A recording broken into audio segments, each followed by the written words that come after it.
So thank you for the introduction. My name is Devendra Singh Dhami, and the talk title has already been said. And this is a joint work with my colleagues in Microsoft Research and UT Dallas. Okay, so I'll first start with a problem statement. Given a real-world medical data set, we want to generate a synthetic version of the data, which is as close to the real data as possible in terms of the underlying distribution. We also have expert advice, which is domain knowledge, and the aim is to guide the data generation process using this expert advice to achieve the goal that we have. We use generative adversarial networks as the underlying generative models due to their success in generating images. And this has been the focus of various generative adversarial network architectures. The problem is that they have seldomly been applied to other types of data. So this is a major limitation of generative adversarial network models that we want to address through this work. And why is this important? Injection of expert domain knowledge into GAN is also not addressed in previous works. And as far as we are aware, this is the first work on using proper human expert advice to guide these adversarial networks towards generating better quality synthetic medical data, which is faithful to the real data. Now a question might arise, why do we need to generate medical data sets? There are several motivations out there, of which I discussed the three, which according to us are the most important and the most relevant. First, obtaining real medical data sets for machine learning research is monetarily really expensive. Most of these data sets come with a heavy price tag, and thus it is not possible for every machine learning researcher to obtain. The second one are the privacy issues. That is, we do not want to divulge any details about the patients included in the data, and thus sharing of such real medical data sets is rare. And the third issue arises, that arises of access. As a machine learning researcher, even if the data is free, a lot of trainings and certifications need to be completed before obtaining such data, which is time consuming and it limits access.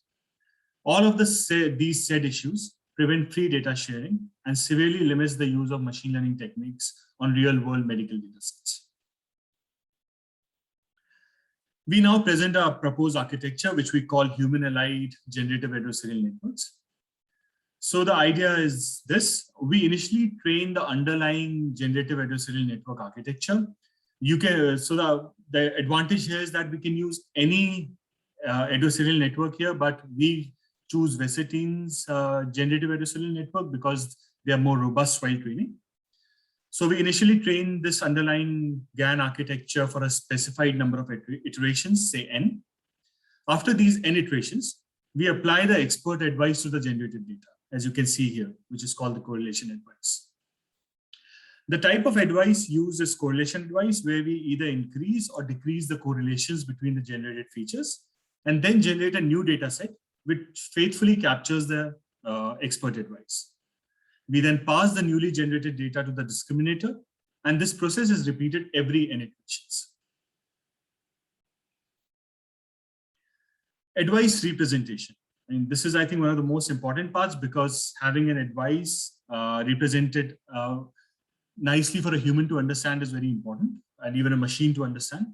So we allow advice in form of simple qualitative inferences. So these qualitative inferences are actually inspired from a work by Natarajan et al. These are called first order conditional inference statements. And these specify probabilistic inferences among different features. We can handle the shown three types of qualitative inferences. So for example, the first one says F1, M plus F2, F1 and F2 are features, and M is your influence. And plus represents a positive monotonic relationships. Similarly, minus represents a negative monotonic relationships. And then you have even Q plus and Q minus, which capture the more general case of positive and negative linear correlations. And we basically focus on the third part, but our work is easily extendable also to the first two types of representations. And after we get the advice in form of these statements, we convert them to correlation advice, which I'll explain next. there might be a question that arises regarding the choice of correlation advice. Why did we exactly choose correlations to be the advice that we want to have from the human?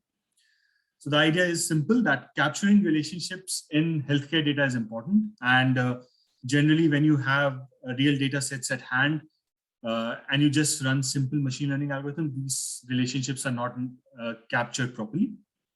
So our solution here is to guide the generator to capture these correlations. How do we achieve that? So we ask for correlation advice from a human expert. Then we generate the data that is faithful to that correlation advice. And then we pass that generated data to the generative adversarial network so that it can generate faithful data. So we use constraints on feature correlations. For positively correlated features, we increase the correlation because the human is saying that between these two features, the correlation should be high. So we multiply it by 1 by max of C because correlation is between 0 and 1. So multiplying it by 1 by max of C gives you a higher value. And for negatively correlated features, we just decrease it by multiplying it by the maximum correlation that you have. Using this, we obtain the modified correlation matrix. I'll show an example next here. So this is an example of applying the given advice to the correlation of obtained generated data. And here lambda, which you see here, is the factor by which correlation value is to be augmented and is given as either the max of the correlation or 1 by max of correlation, which I explained before. So here you have an initial correlation matrix, and then you have the advice matrix. And this lambda says that the human has given an advice that the correlation between feature 1 and feature 2 should be either increased or decreased. So the advice says that correlation is high. So I just multiply, now the maximum value in my correlation matrix C is 0.3. So you see here, I multiply this by 1 by 0.3. So I'm increasing the correlation from 0.2 to 0.667. Sorry about this. And the next advice can be correlation between feature 1 and feature 3 is low. So I just multiply it by 0.3, which is again my max, and then my 0.3 into 0.3 gives me 0.09. So now here my correlation advice is decreasing. So we use Eman-Conover method to generate data. So it's a powerful statistical method where the first step is to inverse transform sampling. So we create a random matrix with values that follow Gaussian distribution. Then we calculate its correlation matrix, and then we calculate the Cholesky decomposition of that correlation matrix. Cholesky decomposition is given as the product of a lower triangular matrix and its conjugate transpose.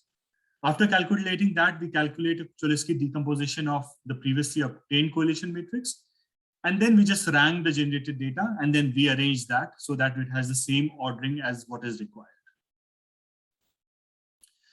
And so this is a proof that we give in the paper that Eman-Conover method actually captures correlations. So I'll skip this for the matter of time.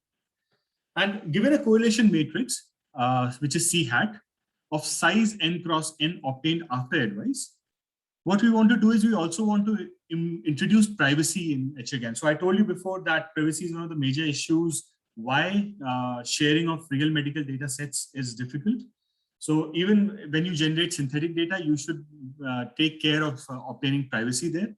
So we use the method from Harden et al., where you generate noisy correlation matrices. Why we use this? Because the advice that we give is correlation-based advice, and then we are focused and then we are concentrating on generating data from the obtained correlation matrices. So introducing such correlation noise is actually approximately equivalent to having a Laplacian noise, which is commonly used in differential privacy. So here are some example preferences or constraints. So for example, you can have correlation between correlation level and blood pressure is high, cholesterol level and income level is low, and so on. The advice in form of qualitative influences can be written as such. So cholesterol level, it has a positive relation with blood pressure. Income level has a negative relationship with the cholesterol level. So we can write the advice in such a form. We test our method on 4 real-world data sets, and the the details of the data set can be accessed in the paper and also in the poster. So I'll move to the results now. We use the train on synthetic test on real method to measure the quality of the generated synthetic data. As a result show specifically on the left-hand side, using our method with good advice. So this HAGAN GA is good advice. And then you wanna see here HAGAN BA, which is our method with bad advice. So it shows that our method with good advice generates better quality synthetic data than the baselines, as well as with the bad advice. Right? So it's expected that with bad advice, we do not do well. And NA in some of the methods here showed that all the generated labels were of a single class, so we weren't able to calculate recall and all these matrices. We also show some results with respect to iterations, and we see that with advice, our method actually learns quicker than baselines. And then we also run some experiments on introducing privacy, and we use some other data sets, which are standard privacy data sets.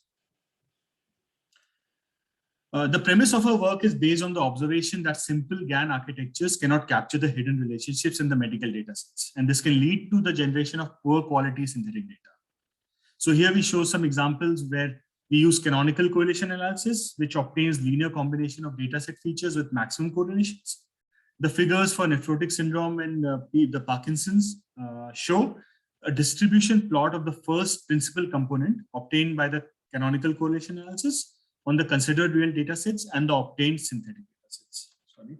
And here we see that, so the left-hand side is real and the middle one is no advice and the right-hand side is with advice. So we see that we are able to capture these correlations almost perfectly.